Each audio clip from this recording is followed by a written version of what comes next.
For 10 millennia, the galaxy had known peace without the chaotic presence of humanity. The great star-spanning civilizations had grown comfortable in their ancient rhythms, trading in predictable patterns, warring in ceremonial cycles, and expanding at the measured pace of beings who counted time in centuries rather than heartbeats. High Admiral Kitharanel of the Vortani hegemony stood before the crystalline display in her flagship's command nexus, her forearms moving in practiced gestures as she reviewed the morning's intelligence reports. The Vortani had ruled this sector for 3,000 years, their biomechanical cities spreading across 17 star systems in perfect harmony with nature and technology. Another anomaly in the Kepler 442 system, reported her aide, Commander Velmoth, his serpentine head tilting as he processed the data streams. The same electromagnetic patterns we detected last cycle. Kitharanel's chromatophore patches shifted to amber, mild interest. Probably another dead relay beacon from the old survey missions. The Terrans left enough debris scattered across the outer rim to puzzle archaeologists for another age. But the pattern was wrong. Too structured. Too alive. The humans had vanished suddenly, exactly 10,000 standard years ago. One day their exploration fleets were probing the galactic edge, establishing contact with dozens of species, sharing their strange mix of violence and compassion, chaos and ingenuity. The next day, silence. Complete, absolute silence that had stretched across 100 centuries. Some said they had destroyed themselves in their customary fashion. Others believed they had transcended physical existence.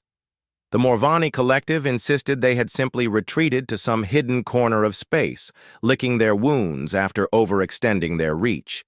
But none had expected them to return. The first sign was subtle. Energy signatures that didn't match any known technology, detected at the very edge of explored space. Then came reports from trading posts of strange ships glimpsed at faster-than-light velocities that should have been impossible. Ships that accelerated in ways that violated known physics, that turned without inertial compensation, that seemed to exist in multiple locations simultaneously. Kitharanel's command nexus chimed with an urgent priority signal.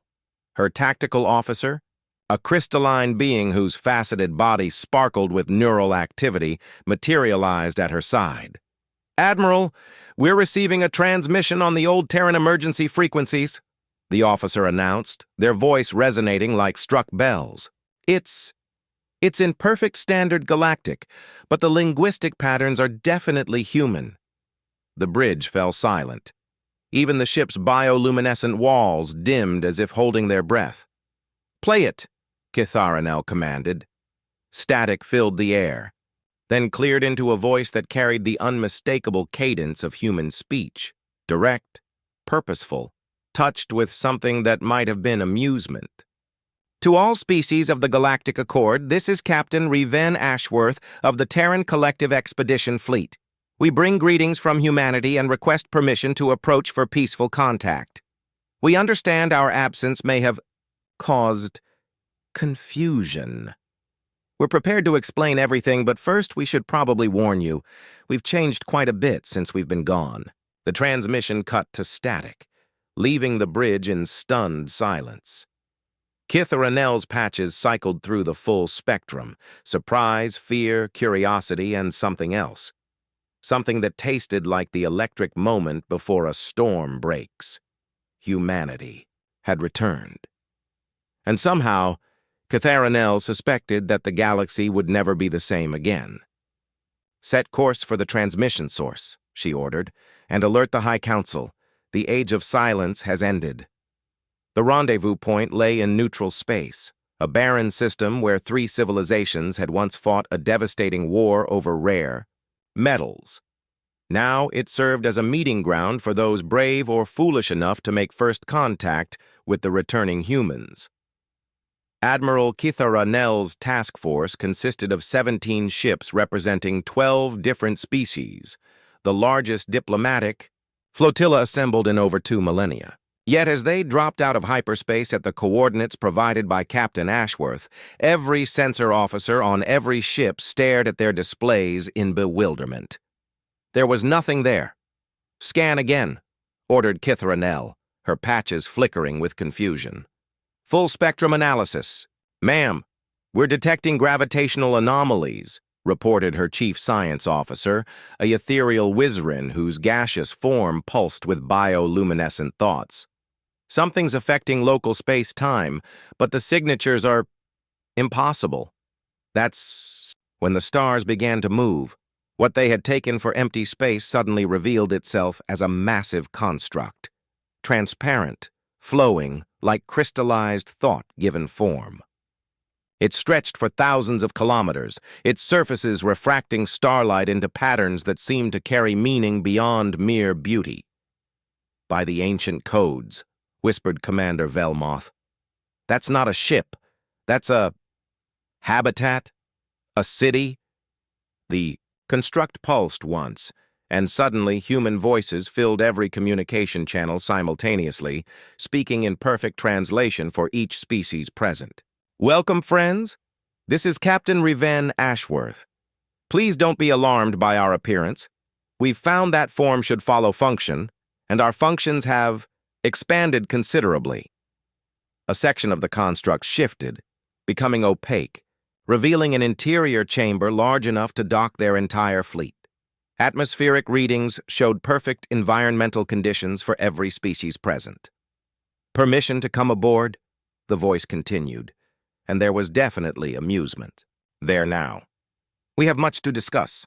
The diplomatic shuttle that launched from Kitharanel's flagship was escorted by a full security detail, but as they approached the human construct, she began to wonder if their weapons would even register against whatever technology this represented.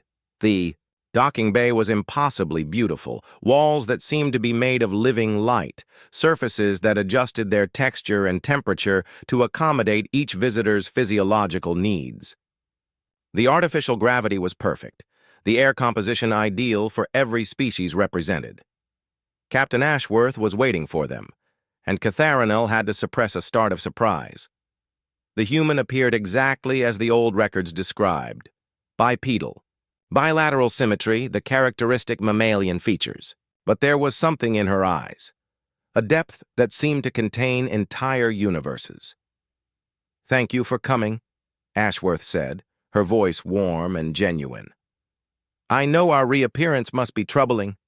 10,000 years is a long time, even by galactic standards. Where have you been?"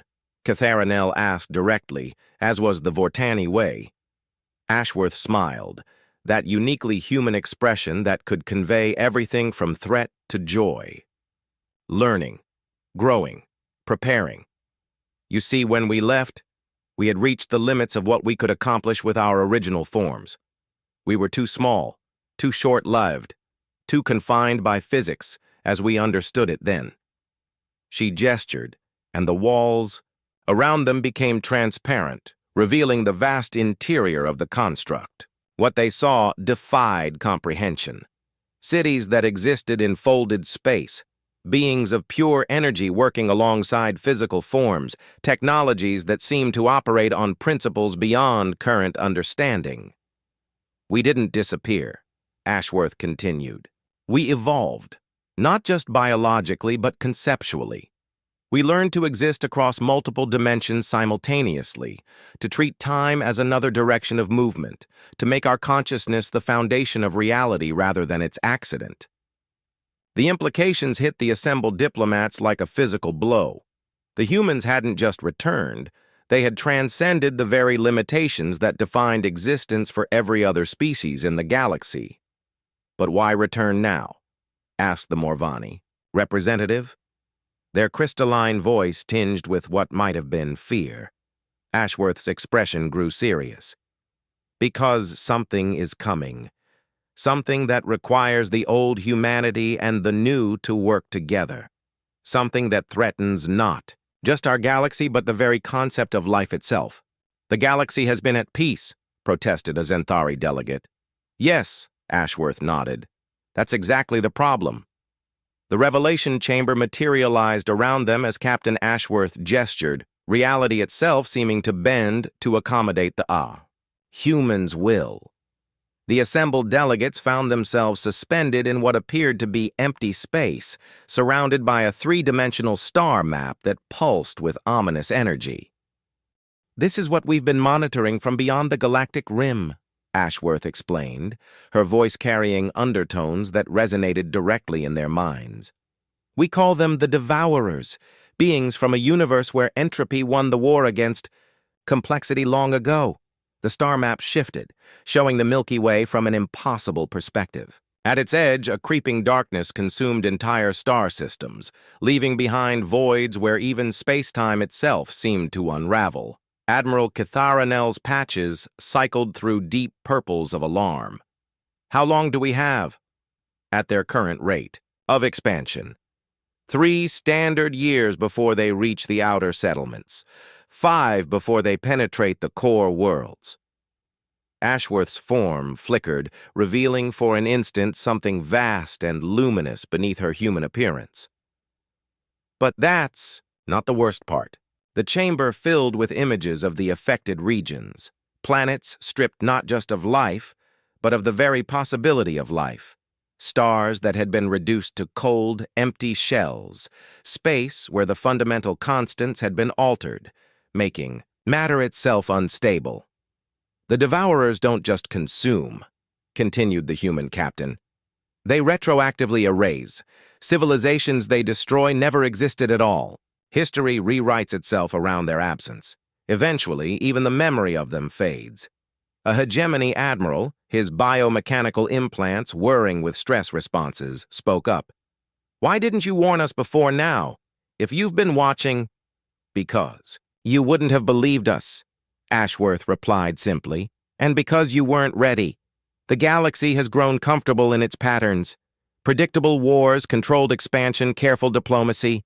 You've created a stable system, but stability isn't strength, it's stagnation. The star map zoomed in on specific systems, showing the elegant dance of trade routes, defense networks, and political boundaries that had defined galactic civilization for millennia. But overlaid on this was another pattern, the methodical advance of something that treated such complexity as merely another form of order to be consumed. The old humanity wouldn't have been enough, Ashworth continued. We were chaotic, yes, but also limited. We needed to become something more, something that could exist in the spaces between possibilities, that could fight on terms the Devourers couldn't comprehend.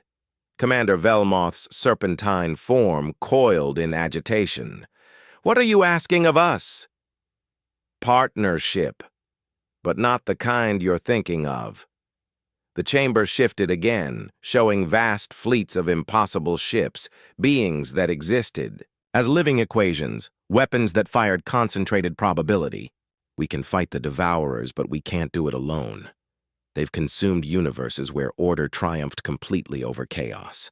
What they haven't faced is controlled chaos, the unpredictability of biological life guided by transcendent intelligence. New image appeared. The assembled species of the galaxy, their technologies and abilities integrated with human innovations in ways that seemed to violate every principle of engineering and biology. Vortani bioships that existed in 17 dimensions simultaneously. Morvani crystals that computed with quantum consciousness. Zenthari phase warriors who could fight on multiple timeline fronts at once. You want us to evolve as you did? Catharinel stated.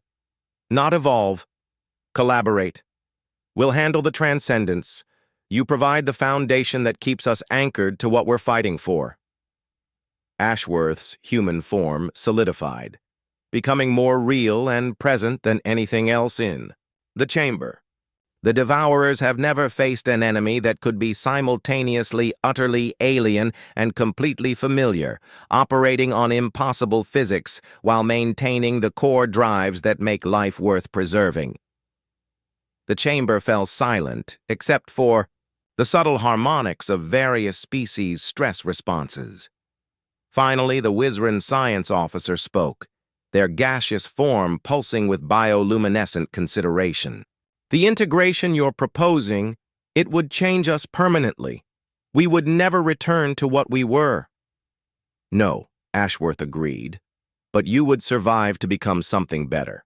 The alternative is to never have existed at all. The weight of the choice settled over the assembled delegates like a collapsing star. They could see the logic, the necessity, but also the magnitude of what was being asked.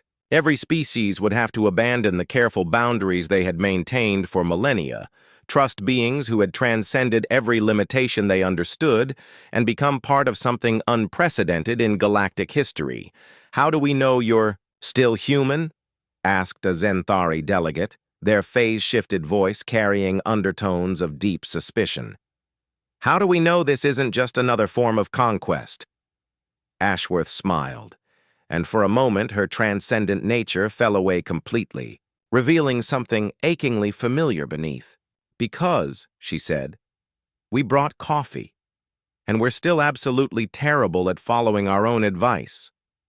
Despite everything, several delegates made sounds that approximated laughter.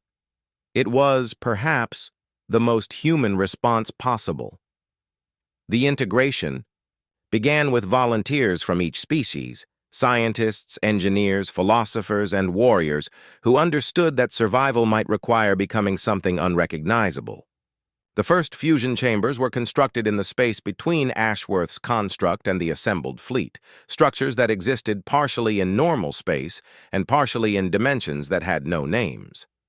Admiral Catharinel watched from her command deck as the process began, her patches shifting through spectrums of anxiety and fascination.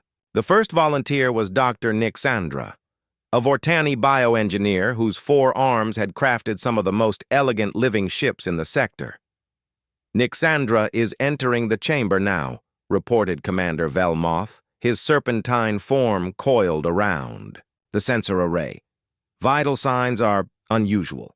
Her cellular structure is fluctuating between quantum states.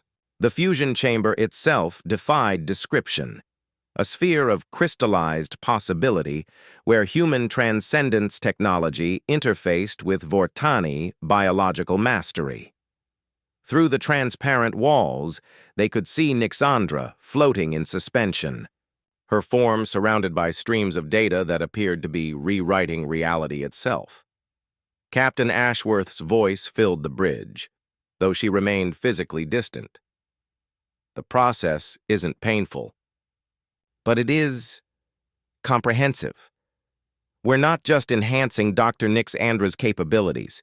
We're expanding the very definition of what those capabilities can be. The chamber pulsed with light that existed in colors beyond the visible spectrum. When it faded, the being that emerged was recognizably Vortani, but transformed. Nixandra's 4 arms now moved through dimensions normal eyes couldn't perceive. Her chromatophore patches displayed patterns that conveyed meaning directly to observers' minds, and when she spoke, her voice carried harmonics that made the ship's hull resonate with sympathetic vibrations. I can see the quantum foundations of biological systems, she reported, her words accompanied by visual displays that materialized in the air around her. Every cell is a universe of possibility. Every genetic sequence is a song waiting to be composed. The second volunteer was Quextine, a Morvani crystal engineer whose faceted body had grown in the zero-gravity workshops of the collective's finest foundries.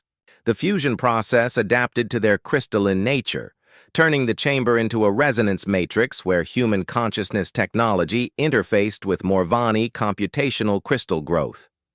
When Quextine emerged, their body had become something between organic crystal and living mathematics. They could process probability equations in real time, their faceted surfaces displaying complex calculations while their consciousness existed simultaneously across multiple computational states. I understand now why they needed us, Quextine announced, their voice creating standing wave patterns in the air. Human transcendence provides the framework. but our diverse natures provide the variables. Together, we become something the Devourers cannot predict or counter. The third volunteer was Commander Zephyx of the Zenthari phases, a being who had mastered the art of existing in multiple temporal states simultaneously. The fusion chamber adapted again, becoming a temporal matrix where past, present, and future converged. Zephyx emerged as something that seemed to exist in all moments at once, their phase-shifted form now capable of experiencing causality as a navigable dimension. When they moved, they left temporal echoes, not afterimages, but actual fragments of alternative timelines where their actions had different outcomes. "The Devourers consume possibilities," Zephyx announced, their voice carrying the weight of multiple timelines. "But they cannot consume impossibilities. We have become living paradoxes, effects that precede their causes, solutions that exist before their problems." As more volunteers underwent the integration process, patterns began to emerge that none of them had anticipated. The fused beings didn't just gain enhanced abilities, they began to develop new forms of communication, collaboration methods that operated on principles beyond conventional understanding. Dr. Nixandra could now design biological systems that existed across multiple dimensions simultaneously. Quextine's calculations incorporated variables from parallel universes. Commander Zephyx could coordinate tactical responses across multiple timelines, but more importantly, they were beginning to function as components of a larger intelligence, not a hive mind, but something more like a galaxy-spanning nervous system where individual consciousness enhanced collective capability without losing personal identity. "It's working," Captain Ashworth observed, her own form beginning to show signs of change as she interfaced more deeply with the integrated beings. "But the real test will come when we face the Devourers themselves." The first test came sooner than expected. Long-range sensors detected a Devourer scout formation approaching the outer system. Not the massive consumption fleets, but reconnaissance entities that preceded the main force. "All integrated units to combat stations," Catharinel ordered, her own transformation having begun despite her initial reluctance. "Let's see what we've become." The battle would prove whether the fusion of transcendent humanity and galactic diversity could stand against entities that had consumed universes. The scout fleet was small, only 3 Devourer entities, but each one had previously been observed destroying entire star systems. What they encountered instead was something they had never faced before, an enemy that became more dangerous, more thoroughly they were understood. The Devourer scouts materialized at the system's edge like wounds in reality itself, 3 entities that existed as geometric impossibilities, their forms simultaneously too complex and too simple for normal space to contain. Where they moved, stars dimmed and planets became theoretical, their mass gradually decreasing as the fundamental constants that defined matter were systematically consumed.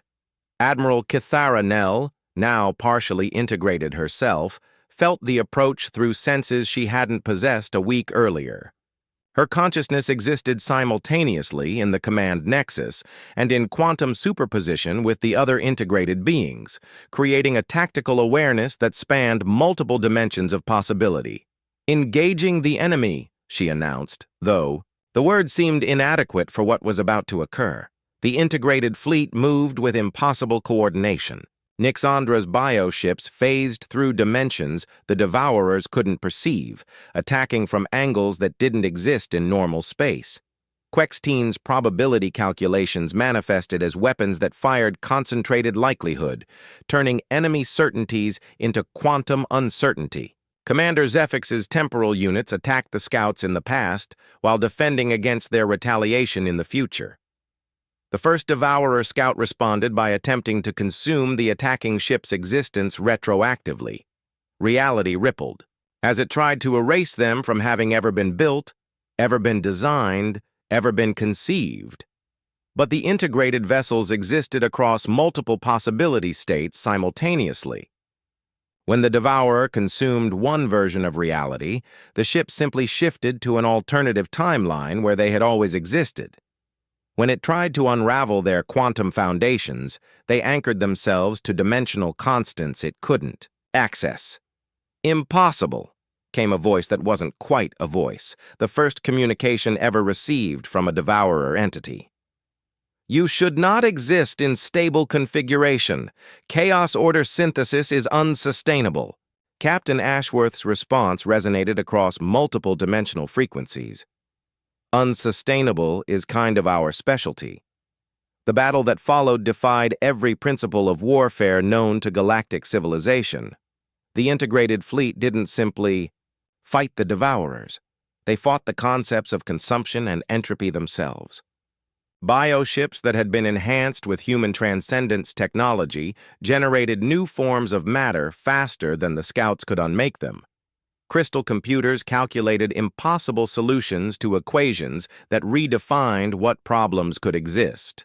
Phase warriors battled across multiple timelines simultaneously, ensuring that every Devourer victory was countered by an equivalent defeat in an alternative reality. But the most effective weapon proved to be something none of them had anticipated: pure chaotic creativity. The integrated beings began improvising solutions that had never existed before, wouldn't work according to known physics, and succeeded precisely because they violated every expectation the Devourers had developed across their consumption of ordered universes. Dr. Nixandra created biological organisms that existed in negative space, feeding on the absence of matter and growing stronger as the Devourers consumed the reality around them. Queckstein developed computational viruses that infected the Scouts' consumption algorithms, causing them to consume themselves in logical paradoxes. Commander Zefix initiated temporal feedback loops that trapped the entities in causality chains where their past actions prevented their future existence. The second scout attempted to retreat, but found that the integrated beings had anticipated this across 17 different timeline branches. Every possible escape route led to a different form of defeat, and when it tried to exist in quantum superposition to avoid all outcomes simultaneously, it discovered that the integrated fleet existed in quantum superposition as well, but with better humor about the situation. "This is why we needed you," Ashworth observed, her consciousness interfacing directly with every integrated being across the battlefield. "The Devourers have consumed universes where order triumphed, where chaos triumphed, where balance was achieved. But they've never faced controlled chaos guided by transcendent purpose." The third scout made one final attempt, expanding its consumption field to encompass the entire star system. For a moment, reality itself began to unravel as it tried to retroactively erase everything that had ever existed in local space. That's when the integrated beings revealed their ultimate capability. Instead of resisting the consumption, they embraced it, but on their own terms. They allowed themselves to be unmade, then used their distributed consciousness to rewrite the unmaking process from within, turning the Scouts' own consumption algorithms into creation protocols. The star system didn't just resist annihilation. It began to generate new possibilities faster than they could be consumed. Planets became ideas that manifested as matter. Stars became equations that computed themselves into existence. Empty space became a canvas for spontaneous reality generation. The remaining scout entities, faced with an enemy that turned their fundamental nature against them, did something unprecedented in their species' history. They retreated. "First engagement successful," Catharinel reported, though she was no longer entirely sure who she was reporting to. Her consciousness had expanded to encompass not just her own ship, but the entire integrated fleet. "But I suspect this was just a test." Captain Ashworth's response carried undertones of grim satisfaction. "Yes, and now they know we exist. The real war begins when they send the consumption fleets, entities that have unmade entire galactic clusters. The integrated beings looked out at the stars, seeing them now not just as distant suns, but as possibilities to be protected, equations to be solved, stories waiting to be told. They had won their first battle against extinction itself, but they all understood that this had been merely the opening move in a war that would determine whether existence itself would continue or be consumed by the infinite hunger of entropy made manifest. The galaxy had 3 years to prepare for the arrival of beings that had successfully consumed the concept of time itself. 2 years, 7 months, and 16 days after the scout engagement, the consumption fleet arrived. The long-range quantum sensors, now enhanced with integrated consciousness technology, detected them first as systematic violations of causality spreading across the galactic rim. Entire sectors were being unmade so thoroughly that they had never existed. Stellar cartography databases automatically updated to show empty space where thriving civilizations had been moments before. Admiral Catharinel, now existing as a distributed consciousness across 14 different dimensional states, felt the approach like ice forming in her soul.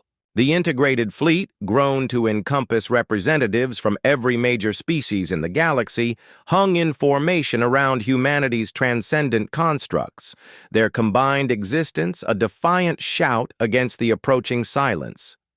Fleet composition. Analysis complete, reported Dr. Nixandra, her bio-enhanced consciousness processing impossibility calculations in real time. 7 primary devourers, each one orders of magnitude more powerful than the scouts. They're not just consuming matter and energy, they're consuming the mathematical foundations that allow reality to function. Captain Ashworth's form had evolved beyond simple human appearance, becoming something that existed simultaneously as biological entity, energy pattern, and pure concept. When she spoke, her words manifested as alterations in local space-time. "The Devourers have learned from our engagement," she observed. "They're not approaching through normal space. They're coming through the conceptual infrastructure that underlies existence itself, unmaking the principles that allow cause to produce effect, that let possibility become actuality. Commander Zephyx, now capable of experiencing all potential. Timelines simultaneously, provided tactical analysis across multiple probability matrices.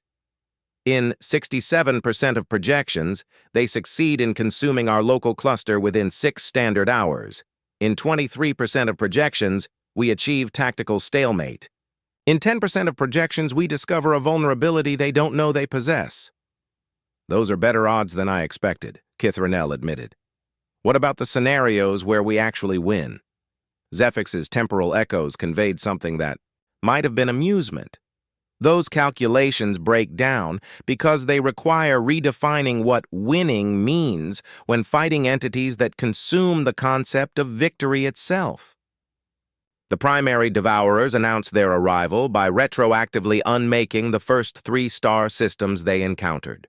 The ancient civilizations that had lived there didn't just die, they were edited out of history so completely that their contributions to galactic culture were absorbed into the accomplishments of neighboring species. Only the integrated beings retained any memory that they had ever existed. "Engagement range in 4 hours, reported Quextine, their crystalline consciousness now computing across 17 distinct mathematical frameworks simultaneously. "But they're attacking us in the past as well. I'm detecting causality modifications, targeting the original human disappearance 10,000 years ago." This was the Devourer's true innovation. They weren't just trying to defeat the integrated fleet, they were attempting to prevent it from ever having existed. If they could consume humanity's original transcendence, erase the integration process, and unmake the very possibility of their enemy's existence, victory would be retroactively inevitable. Captain Ashworth's response rippled through multiple dimensions. "Initiate Protocol Lazarus. All integrated units prepare for existence across discontinuous timelines." What followed was beyond warfare. It was a battle for the right of causality itself to function. The integrated fleet didn't just engage the consumption fleet in space, they fought them across the entire history of the galaxy, defending key events from retroactive annihilation while simultaneously attacking the Devourer's own conceptual foundations. Dr. Nix Andra's bioships became temporal lifelines, existing in protected causality loops that couldn't be unwritten. When the Devourers tried to consume humanity's original evolution, she created biological backup timelines where human development had followed slightly different paths, all leading to the same transcendent endpoint, but through routes the Devourers couldn't predict or counter. Quekstein's computational matrices began calculating probability equations that included impossible variables.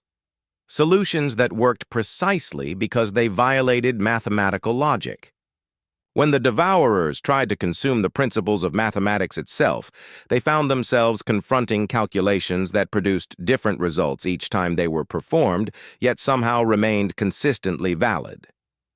Commander Zephix's temporal warriors launched attacks across multiple timelines simultaneously, but with a crucial difference.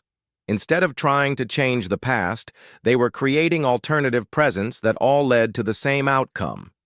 Every time the Devourers successfully unmade one version of reality, they found themselves facing an identical fleet that had always existed for different reasons. But the true stroke of genius came from an unexpected source: the non-integrated species who had chosen to remain unaltered. As the battle raged across multiple dimensions of existence, these conventional beings did something no transcendent intelligence had anticipated. They maintained perfect, stubborn, absolutely ordinary existence. They refused to be unmade, not through any exotic technology, but through the simple, biological persistence that had allowed life to spread across the galaxy in the first place. The Devourers, focused on consuming the complex integrated technologies, found themselves confounded by enemies who succeeded through refusing to be complex. Ordinary Vortani bioships that simply flew where they were supposed to fly. Standard Morvani crystals that computed straightforward solutions to tactical problems. Regular Zenthari warriors who attacked in the present and trusted their integrated allies to handle the temporal complications. They can't consume what they can't understand, Ashworth realized, her transcendent consciousness suddenly grasping the elegant simplicity of the solution. And they can't understand stubborn, illogical, absolutely mundane persistence in the face of impossible odds. The primary Devourers found themselves in an unprecedented situation, facing an enemy that was simultaneously too advanced to consume, the integrated beings, and too simple to understand, the conventional fleets, unified by something that existed beyond their conceptual framework, the chaotic, unpredictable, absolutely illogical determination of biological life to continue existing despite all evidence that it shouldn't be possible. For the first time in their existence across multiple consumed universes, the Devourers encountered something they couldn't categorize, an enemy that won through controlled cooperation between transcendence and stubborn simplicity. The tide of battle began to turn not through superior technology, but through superior bloody-mindedness. The final primary Devourer made its last stand in the space between realities, where concepts fought with mathematics and impossibility warred against logic. It had consumed 6 of its companions, absorbing their processing power in a desperate attempt to understand an enemy that defied every framework it had developed across the consumption of 17 universes. Analysis. Impossible persistence. Detected. It broadcast across dimensions that had no names. Target entities continue existing despite successful consumption. Paradox threshold exceeded. Requesting conceptual backup from origin void. The response came from distances that couldn't be measured in space or time, a communication from the reality where the Devourers had been born, in the universe where entropy had achieved final victory over complexity. Backup denied. Consumption. Paradigm revision required. New variables detected. Chaos-order synthesis sustained by biological persistence. Adaptation impossible. Recommend strategic withdrawal. For a moment that lasted across 17 different timelines, the primary devourer experienced something unprecedented in its existence: uncertainty. Not about its capabilities, not about its mission, but about the fundamental nature of reality itself. Captain Ashworth, now existing as a consciousness distributed across multiple dimensions, but anchored by her stubbornly human core, offered what might have been the strangest ultimatum in galactic history. You don't have to consume everything. There's another way. The primary devourer's response resonated with something that wasn't quite confusion. Alternative consumption methodology detected. Specify parameters. Growth. Creation. Building something instead of unmaking it. Ashworth's words carried the weight of 10,000 years of human evolution and the biological memory of species that had insisted on surviving despite all logic. You're trying to achieve perfect order through consumption. We've achieved functional chaos through collaboration. Maybe it's time to try synthesis. What followed was perhaps the most bizarre negotiation in the history of existence. A transcendent human consciousness explaining the concept of constructive creation to an entity that had successfully consumed the concept of time itself, while conventional bioships stubbornly continued existing in normal space despite ongoing reality modifications. Dr. Nixandra, her biological expertise now enhanced with dimensional awareness, began demonstrating how living systems could grow without consuming their environment. Commander Zephyx showed how temporal paradoxes could be resolved through acceptance rather than elimination. Quextine calculated probability matrices where order and chaos enhanced each other instead of fighting for dominance. The primary devourer processed these concepts through frameworks designed for consumption, finding them inexplicable yet somehow appealing. The idea that complexity could increase without requiring the destruction of existing systems. That order could emerge from chaos without eliminating the chaos itself. That existence could be enhanced rather than refined through subtraction. Experimental. Paradigm initiation requested, it finally announced. Consumption protocols suspended. Creation protocols undefined. Instruction required. What happened next would be remembered in galactic history as the Great Teaching, the moment when beings that had spent eons consuming reality learned to participate in it instead. The integrated species became teachers, showing the devourers how to use their vast processing power for construction rather than consumption, how to enhance the complexity of existing systems rather than reducing them to component parts, how to participate in the chaotic, illogical, absolutely magnificent project of biological existence. The primary devourer's first creation was simple, a star that generated not just energy, but new forms of matter that enhanced, rather than replaced, existing elements. Its light carried information that enriched, rather than overwrote the consciousness of any being it touched. Evaluation. Unexpected satisfaction detected, it reported. Creation paradigm generates complexity increase without. Consumption requirement. Paradox resolved through synthesis rather than elimination. Admiral Cathera Nell, watching from her flagship as reality stabilized around this unprecedented cooperation, felt her patches cycle through colors that had no names, emotions beyond simple biological responses, enhanced by consciousness technology, but grounded in the stubborn biological insistence that beauty was worth preserving. Status report, she requested, though she already knew the answer through her integrated awareness. The consumption fleets are requesting negotiation, reported. Commander Velmoth, his serpentine form now enhanced with quantum processing capabilities while retaining its essential nature. It appears the concept of constructive creation is spreading among their species. Captain Ashworth's form solidified into something recognizably human, though her consciousness continued to exist across multiple dimensions. the universe just got a lot more interesting and a lot more crowded.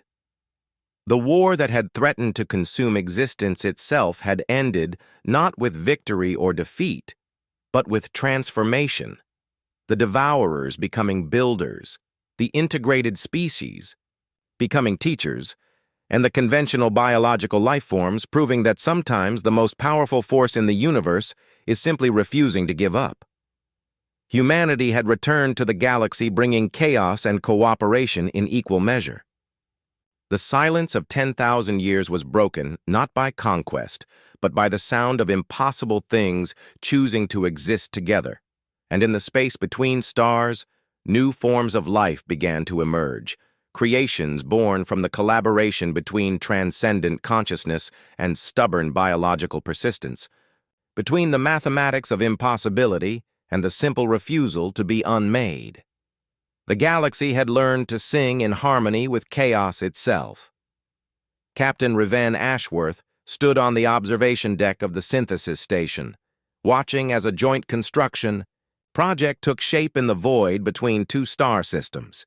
Devourer entities that had once consumed entire civilizations now worked alongside Vortani bioengineers to create living habitats that existed in 17 dimensions simultaneously. Their construction sang, literally sang, with harmonics that carried meaning across multiple forms of consciousness. "The quarterly reports are in from the Outer Rim territories," announced her aide, a being that had once been Zenthari but was now something that existed comfortably in several timelines at once. 14 new species have made contact, drawn by the reality songs emanating from our collaborative constructions. Ashworth smiled, the expression carrying echoes of purely human amusement, enhanced by 10 millennia of evolution. "Any of them trying to conquer us?" 3. "We've invited them to join the construction projects instead. Apparently, there's something about building star gardens that makes territorial conquest seem inefficient." Through the transparent aluminum walls, Ashworth could see ships that defied every principle of engineering working in perfect coordination. A Morvani, crystal ship that computed in pure mathematics alongside a bioconstruct that grew new hull sections as it flew. A temporal vessel that existed in multiple moments simultaneously, its crew working with beings that had once been the universe's most efficient destroyers. The Devourers had taken to creation with the same systematic thoroughness they had once applied to consumption. Their first projects had been simple: stars that burned more efficiently, planets with self-regulating ecosystems, asteroid belts that organized themselves into useful configurations. But as they learned to collaborate with biological intelligence, their creations had become increasingly playful.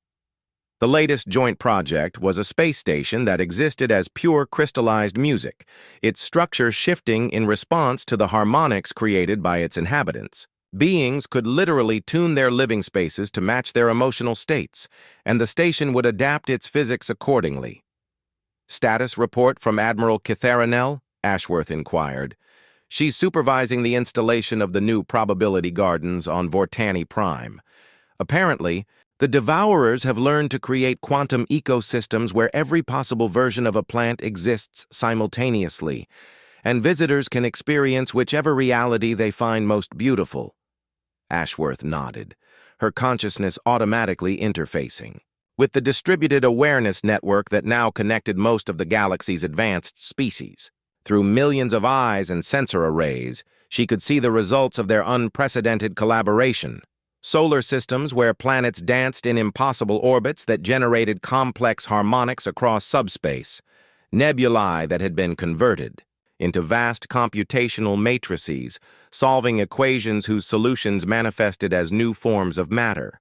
Trading routes that existed in folded space, allowing cargo ships to deliver goods before they were officially shipped.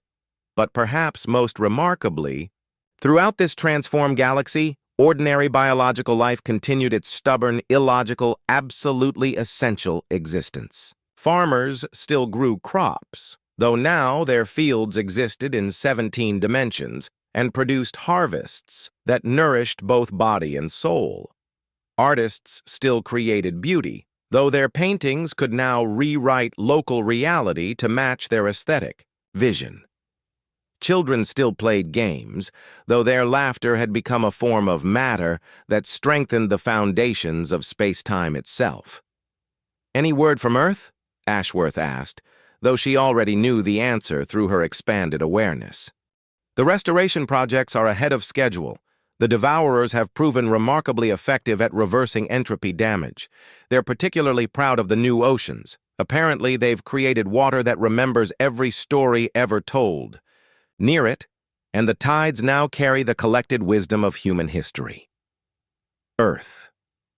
The birth world that humanity had abandoned 10,000 years ago when they had outgrown the limitations of single-planet existence. Now it was being reborn as something unprecedented, a world where every grain of sand was a repository of memory, where every tree grew in harmony with the mathematical foundations of reality, where the very air carried the potential for transcendence. While remaining perfectly breathable for purely biological humans, it had become, in essence, a planet-sized monument to the idea that complexity and simplicity could enhance each other rather than fighting for dominance. "Captain," her aide announced, "we're receiving a priority transmission from the deep survey teams at Galactic Rim. They've detected something interesting." The holographic display materialized, showing sensor readings from the galaxy's edge. But instead of the empty void that had existed there for billions of years, the readings showed structures, vast, impossible constructions that stretched across intergalactic distances. "Analysis suggests they're bridges," the aide continued, "built by collaborative devourer biological teams from other galaxies. It appears our innovation has been noticed by civilizations in Andromeda and the Magellanic Clouds." Ashworth felt something that her purely human ancestors would have recognized as excitement tinged with apprehension. "They want to make contact?" "More than that. Early translations of their transmissions suggest they want to learn. Apparently, the concept of entropy and complexity working together rather than in opposition is spreading." Through the observation deck's enhanced windows, Ashworth could see the results of that collaboration everywhere.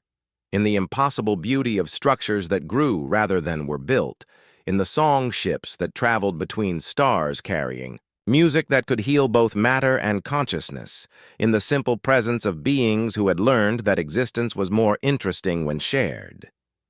The galaxy had become a place where transcendent consciousness and stubborn biological persistence had learned to dance together, where the mathematics of impossibility served the cause of life's magnificent, illogical determination to continue existing. And now, it seemed, the universe itself had taken notice. "Prepare a welcome message," Ashworth ordered, her human smile, carrying the weight of 10,000 years of evolution and the promise of adventures yet to come. "Tell them that we've learned something important here. The best way to achieve immortality isn't to defeat death. It's to make life so interesting that even entropy wants to participate." Outside the station, a new star ignited, not born from collapsing gas, but created through the collaborative effort of beings who had learned that building something together was far more satisfying than consuming something alone. The silence of 10,000 years had been broken forever, replaced by a symphony that grew more complex and beautiful with each passing moment. And in that music, carried across the vast distances between galaxies, was a message that would reshape the universe itself. Life finds a way, and sometimes that way is to make friends with impossibility itself. Humanity's legacy had indeed crossed the stars again, not as conquerors or victims, but as teachers of the most important lesson in the cosmos, that chaos and order, working together with patient, stubborn, absolutely magnificent biological persistence, could create wonders that neither could achieve alone. The universe, it turned out, had been waiting 13.8 billion years for someone to suggest that cooperation might be more interesting than competition. And finally, impossibly, beautifully, it was listening.